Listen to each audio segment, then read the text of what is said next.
Hi friends, good morning. This is Meena. Welcome back to Meena styles. ఈరోజు అయితే Friday రోజు ఇంకా మార్కెట్ ఉంటుంది ఇక్కడ. మార్కెట్కి వెళ్ళి రొయ్యలు అయితే తీసుకొని వచ్చాను నేను.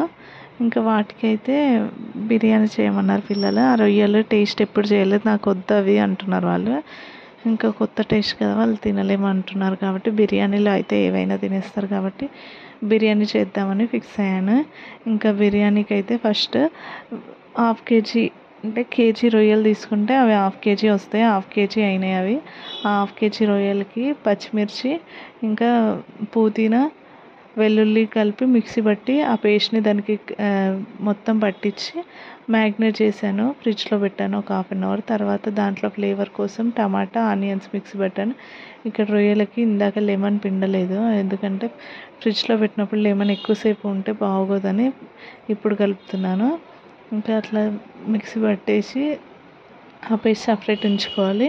ఇంకొక పెద్ద మంచి మందపాటి ప్యాన్ తీసుకొని నేనైతే ఇక్కడ కుక్కర్ తీసుకున్నాను. కుక్కర్లో అయితే ఈజీగా అవుతుందని కుక్కర్లో బిర్యానీకి మనం పోపు ఏమేమి ఇస్తామో అవన్నీ బిర్యానీకి పోపు వేసాను. ఆయిల్, సాజీరా, పచ్చిమిర్చి, క్యారెట్ అయితే ఆప్షనల్, ఎందుకంటే మా పిల్లలు అట్లన్నా క్యారెట్ తింటారు, ఎట్లా అట్లా లోపలికి పోతుందని వేసాను. క్యారెట్ అసలు వేయకపోయినా బాగుంటుంది.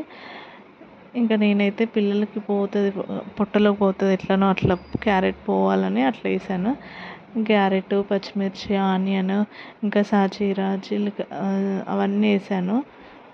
వేసి ఇంకా రొయ్యలు వేసి అవి కూడా డ్రై రోస్ట్ చేయలే కదా ఫస్ట్, అందుకే వీటిలో ఆయిల్లో రోస్ట్లా చేద్దామని చాలాసేపు ఒక 10 minutes అట్లా బాగా మగ్గనివ్వాలి. వాటిని బాగా ఫ్రై అయిన తర్వాత టమాటా ఆనియన్స్ గ్రేవీ పట్టాం కదా, ఆ గ్రేవీ కూడా దాంట్లో వేయాలి. దాంట్లో కొంచెం వాటర్ వస్తుంది. ఆ వాటర్ మొత్తం దానికి మ్యాగ్నెట్ లాగా మొత్తం దానికి పీల్చుకునే వరకు ఒక 10 minutes ఉడికించాలి. ఒక 10-15 minutes బాగా బాయిల్ అయిన తర్వాత మనం ఆల్రెడీ వాష్ చేసి పెట్టుకునే దీంట్లోనే కారము ఇంకా ఉప్పు వేసి బాగా కలపాలి. ఇక్కడే ఇంకా కారం ఉప్పు మనం తగినంత చూసి వేసుకోవాల్సింది వేసేసి ఈ రైస్ అయితే కడిగి పెట్టాను ముందే, మొత్తం వాటర్ లేకుండా డ్రై చేసి ఇంకా వాటిని కూడా దీంట్లో వేసి ఒక 10 minutes రొయ్యలతో పాటు ఆ గ్రేవీతో పాటు వీటిని కూడా మగ్గనివ్వాలి. అలా మగ్గితే మంచి రైస్కి కూడా ఆ ఫ్లేవర్ అంతా పడుతుంది. ఇంకా రొయ్యల ఫ్లేవర్ కూడా బట్టి ఉత్తి రైస్ తిన్నా కూడా ఫ్లేవర్ బాగుంటుంది. ఒక 10 minutes అట్లా ఉంచేసి బాగా మగ్గిన తర్వాత ఇప్పుడు నేను 1.5 glass వాటర్ తీసుకున్నాను.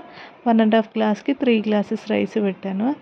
ఎంత బాగుందో బిర్యానీ అయితే, హోటల్ స్టైల్లో అయింది. మా పిల్లలు అయితే చాలా బాగుందన్నారు. కొంచెం వేడిగా తిన్నారు కాబట్టి కొంచెం ఘాటుగా ఉంది అని వాటర్ తాగారు, కానీ లేకపోతే సూపర్ టేస్ట్. పెద్దవాళ్ళకైతే మంచి ఫ్లేవర్, టేస్ట్ కూడా బాగుంది. పొడి రాలుతూ వచ్చింది రైస్ అయితే.